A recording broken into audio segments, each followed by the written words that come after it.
Welcome dear students. तो इस video में हम पढ़ेंगे क्यूब एंड क्यूब रूट्स, जो कि क्लास 8 के चैप्टर नंबर 7 में है। तो देखो, इसमें आप क्या क्या पढ़ोगे। इसमें आप सबसे पहले सीखेंगे कि कोई नंबर क्यूब है या नहीं, वो आप कैसे पता लगाओगे परफेक्ट क्यूब है या नहीं। या उसके अलावा अगर आपको कोई नंबर दे दिया गया, उसका क्यूब रूट निकालने के लिए कहा गया, तो आपको क्यूब रूट निकालना पड़ेगा। तो उसके लिए क्या क्या मेथड होते हैं वो हम पढ़ेंगे। और अगर जैसे आपने स्क्वायर नंबर्स को बनाया था कि अगर कोई नंबर परफेक्ट स्क्वायर नंबर नहीं था तो उसको आपने मल्टीप्लाई करके डिवाइड करके आपने परफेक्ट स्क्वायर नंबर बनाया था, ऐसे ही आप क्यूब और क्यूब रूट्स में भी बनाओगे। तो देखो, इसको स्टार्ट करते हैं हम। इससे पहले एक स्टोरी पढ़ते हैं हम। देखो स्टोरी क्या है। ये स्टोरी है हमारे इंडिया के बहुत फेमस मैथमेटिशियन रामानुजन और एक दूसरे फेमस मैथमेटिशियन G.H. हार्डी के बारे में। जब रामानुजन बीमार थे लंदन में, तो प्रोफेसर G.H. हार्डी उनसे मिलने आए थे रामानुजन से हॉस्पिटल में। तो उन्होंने बताया हार्डी ने कि वो एक किसी टैक्सी में आए थे और वो टैक्सी का नंबर काफ़ी अजीब सा था, जैसे 1729। तो उसने कहा कि वो एक ऐसा अजीब सा नंबर है, मतलब कोई ख़ास नंबर नहीं है।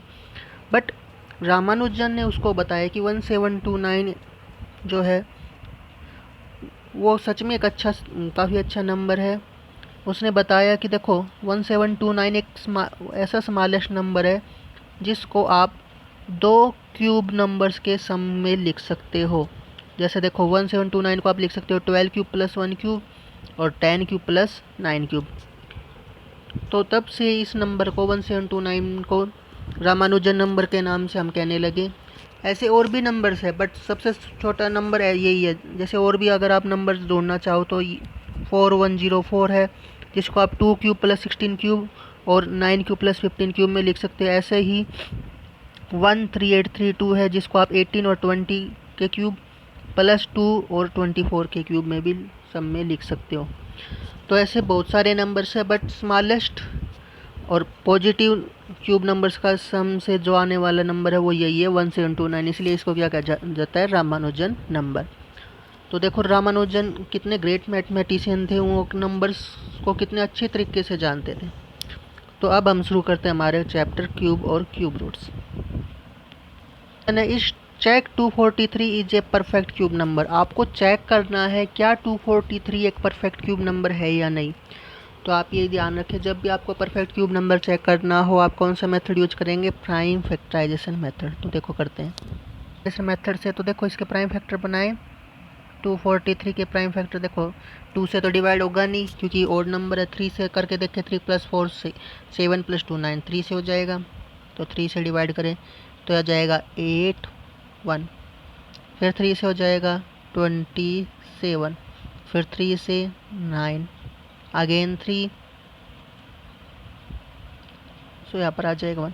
तो देखो 243 के फैक्टर्स क्या बने, 3 3 3 3 एंड 3।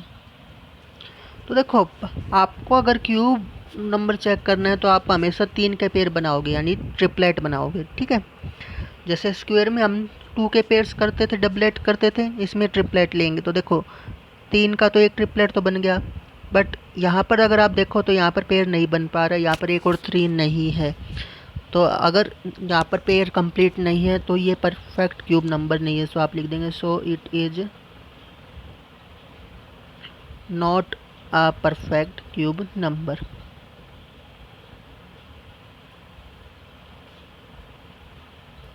रीज़न क्या है, क्योंकि ट्रिपलेट नहीं बन पाया, ठीक है। डालते हैं गिवन नंबर्स के। तो इसमें भी आप कौन सा मेथड यूज करोगे, प्राइम फैक्टराइजेशन मेथड, ठीक है। आपके सिलेबस में जो क्यूब रूट निकालने का मेथड है वो प्राइम फैक्टराइजेशन मेथड ही है। तो देखो प्राइम फैक्टराइजेशन मेथड से तो 10 6 4 8, सबसे पहले 2 से डिवाइड करें, 5 3 2 4, फिर 2 से करेंगे तो यह आ जाएगा 2 6 6 2, अगेन 2 से 1 3 3 1। अब 2 से नहीं जाएगा, 3 से भी नहीं जाएगा, 5 से 7 से इनसे नहीं जाएगा, 11 से करके देखते हैं। 11 से चला जाएगा क्योंकि 1 प्लस 3 4 और 3 प्लस 1 4, तो आज 11 से कंप्लीट चला जाएगा, तो आ जाएगा 1 2 1। अगेन 11 से 11 एंड देन 11 1। ठीक है, तो 10 6 4 8 के जो आप फैक्टर्स देखें तो 2 2 2 11 11 एंड 11। इसका देखो क्यूब रूट अगर निकाले तो यहाँ पर देखो जब स्क्वायर रूट होता है तो यहाँ पर कुछ नहीं लिखा होता, बट क्यूब रूट में यहाँ पर 3 लिखा होगा। ठीक है, ये ज़रूर ध्यान रखना, अगर आप 3 नहीं लिखोगे तो वो स्क्वायर रूट माना जाएगा। ठीक है, तो इस पर ज़रूर आपको ध्यान देना है। आप यहाँ पर जो भी लिखेंगे वो उतना ही रूट हो जाएगा। अगर यहाँ पे 4th लिख देंगे तो 4th रूट हो जाएगा, 5 लिख देंगे तो 5th रूट हो जाएगा। तो देखो क्या बना है, ट्रिपलेट, 2 का पेयर बन गया, ट्रिपलेट मतलब 2 का ट्रिपलेट बन गया और 11 का ट्रिपलेट बन गया। तो इस ट्रिपलेट में से एक मेंबर ले लेंगे तो यहाँ से आ जाएगा 2 मल्टीप्लाई यहाँ से आ जाएगा 11, तो आ जाएगा 22। So cube root of 10 6 4 8 is 22। 25 इसका क्यूब रूट निकालना है, तो इसके भी क्या बनाए, प्राइम फैक्टराइजेशन मेथड से प्राइम फैक्टर बनाए। तो देखो 2 से तो जाएगा नहीं है, 3 से जाएगा। 9 + 1 + 11 + 2 + 5 बिल्कुल 3 से डिवाइड हो जाएगा। तो देखो 3 से डिवाइड करते हैं तो यहाँ पर आ जाएगा 3, यहाँ पर 1 से नहीं जाएगा, फिर 11 लेंगे तो यहाँ पर 0 लगाना पड़ेगा, 3, फिर यहाँ पर आएगा 7 और ये फिर 5। अब अगेन 3 से चला जाएगा तो 1 0 1 2 5, फिर 3 से तो आ जाएगा 3, फिर 3, फिर 7, फिर 5, अगेन 3 1 1 2 5, अगेन 3 से तो आ जाएगा 3 7 5। अब फिर 3 से करोगे तो आ जाएगा 1 2 5। अब 1 2 5 देखो किस पे जाएगा, 5 पे, 5 25 अगेन 5 और 5 दैट्स 1। ठीक है, तो जब आपने इसका क्यूब रूट प्राइम फैक्टराइजेशन निकाला तो देखो इसका हमें क्यूब रूट निकालना है, तो 9 1 1 2 5 का क्यूब रूट क्या आएगा। देखो इस 3 के पे ट्रिपलेट पूरे हो गए, इस 3 के भी ट्रिपलेट पूरे हो गए और इस 5 के भी कंप्लीट हो गए। तो यहाँ से आ जाएगा 3, यहाँ से आ जाएगा 3 और यहाँ से आएगा 5। तो देखो 3 3 जा 9 9 5 जा 45, तो यहाँ पर आंसर आ जाएगा 45। ठीक है, क्यूब रूट ऑफ 9 1 1 2 5 आ जाएगा 45। by which 675 must be multiplied to get a perfect cube number। 675 को किससे मल्टीप्लाई करें कि एक परफेक्ट क्यूब नंबर बन जाए। तो देखो ऐसे क्वेश्चन आपने स्क्वायर और स्क्वायर रूट्स में भी किए थे, तो ऐसे ही आप क्यूब और क्यूब रूट्स में भी देखेंगे कि आपको किससे मल्टीप्लाई करना है या किससे डिवाइड करना है। नंबर को चाहे परफेक्ट स्क्वायर बनाना हो या परफेक्ट क्यूब नंबर बनाना हो, अगर आपको मल्टीप्लाई या डिवाइड करना है तो आप हमेशा कौन सा मेथड यूज करोगे, प्राइम फैक्टराइजेशन मेथड। ठीक है, चाहे स्क्वायर बनाना हो चाहे क्यूब बनाना हो या उससे भी बड़े अगर आप बनाने हो, तो आपको अगर मल्टीप्लाई या डिवाइड करना है तो आप हमेशा प्राइम फैक्टराइजेशन मेथड यूज करेंगे, क्योंकि आपको इसमें आपको हमेशा मल्टीपल्स मिलेंगे, तो आपको पता रहेगा कि आपको किससे डिवाइड करना है या किससे मल्टीप्लाई करना है।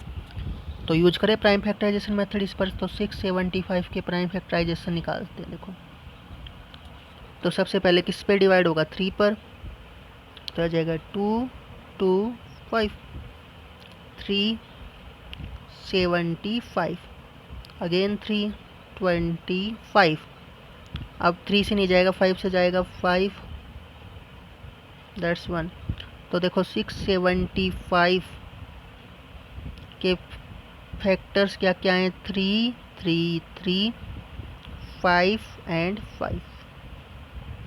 तो देखो 3 का ट्रिपलेट तो पूरा बन गया, बट 5 का ट्रिपलेट नहीं बन पाया। तो अगर 5 का ट्रिपलेट नहीं बन पाया तो आपको ये तो पता लग गया कि परफेक्ट क्यूब नंबर नहीं है। तो इसको किससे मल्टीप्लाई करें। अब देखो 3 का पेयर पूरा है तो 3 से तो मल्टीप्लाई करने की ज़रूरत नहीं है, हमें किससे ज़रूरत किसकी ज़रूरत है, 5 की, ताकि एक और 5 आ जाए तो पूरा ट्रिपलेट बन जाए। तो यानी 675 को किससे मल्टीप्लाई करना पड़ेगा, 5 से। जब आप यहाँ से 5 से मल्टीप्लाई करोगे तो इसको भी करना पड़ेगा ताकि ये कंप्लीट पेयर बन जाए। ठीक है, तो आ जाएगा 3375। अब ये परफेक्ट क्यूब नंबर है 3375। अगर इसका क्यूब रूट देखें तो क्या आएगा, 3 × 5 दैट इज 15। ठीक है, इस तरह आप इसको एक परफेक्ट क्यूब नंबर बना पाए। The next question, find the smallest number by which 1188 should be divided so to get a perfect cube number. किससे डिवाइड करोगे 1188 को कि वो परफेक्ट क्यूब नंबर बन जाए। तो देखो, परफेक्ट क्यूब नंबर बनाना है तो अभी आप क्या मेथड यूज करोगे, प्राइम फैक्टराइजेशन। तो देखो, जब आप इसको 2 से डिवाइड करते हो तो यह जाएगा 5, 9 एंड 4। अगेन जब आप इसको 2 से करोगे तो यहाँ पर आ जाएगा 2, 9, 7। अब 2 से डिवाइड नहीं होगा तो किससे होगा, 3 से। 3 से करते हैं तो आ जाएगा 99। फिर 3 से 33, अगेन 3 से 11, और ये 11 पे डिवाइड होगा 1। तो 1188 के प्राइम फैक्टर्स क्या क्या बने, 2 × 2 × 3 × 3 × 3 × 11। ठीक है, अब देखो ये इसमें केवल ट्रिपलेट 3 का बन पाया, बाकी ट्रिपलेट नहीं बने, तो ये परफेक्ट क्यूब नंबर नहीं। अब आपको क्या कहा गया कि डिवाइड करना है। ठीक है, मल्टीप्लाई नहीं करना है, डिवाइड करना है। तो डिवाइड आप उन नंबर से करोगे जो इसमें ट्रिपलेट नहीं बन पा रहे। देखो किस किस की वजह से ट्रिपलेट नहीं बन पा रहा, तो ये 2 का ट्रिपलेट नहीं बन पा रहा और एक 11। तो आपको इन सभी नंबर से डिवाइड करना पड़ेगा। देखो, तो 1188 को किस किस से डिवाइड करना पड़ेगा, 2 से, फिर 2 और फिर 11। कितना आ गया, 44। यानी आपको इसको किससे डिवाइड करना पड़ेगा, 44 से। जब आप इसको 44 से डिवाइड करोगे तो आ जाएगा 27। ठीक है, तो ये एक परफेक्ट क्यूब नंबर बन पाया। और इसके क्यूब रूट क्या आ जाएंगे, देखो 27 के क्यूब रूट में क्या बचा, केवल ये बचा, तो यहाँ से आप एक मेंबर ले लेंगे यानी 3। 27 का क्यूब रूट क्या आ गया, 3। तो इस तरीके से आप डिवाइड करके परफेक्ट क्यूब नंबर बना सकते हैं। तो देखो, आज के वीडियो में हमने सीखा कि किसी नंबर के क्यूब रूट कैसे निकाले, या अगर वो परफेक्ट क्यूब नंबर नहीं है तो उसको परफेक्ट क्यूब आप कैसे बनाओगे। ठीक है, अगली वीडियो में हम एस्टिमेशन मेथड पढ़ेंगे इसका लिए। तो आगे के लिए गुड लक।